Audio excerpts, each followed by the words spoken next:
İstər kral, istərsə də kənddə olsun.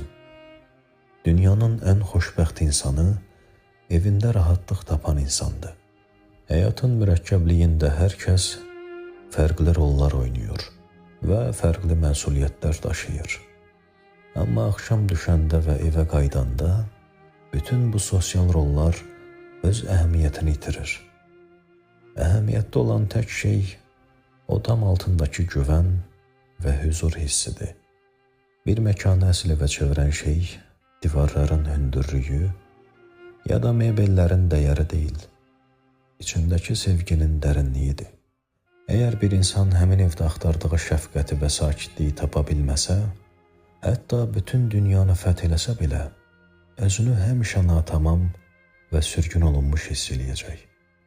Əsl sərvət, axşam düşəndə narahat olmadan başlarını yastığa qoya bilən, zehinlərindəki səs-küyü sustura bilən insanların sahib olduğu sakit həyatdır.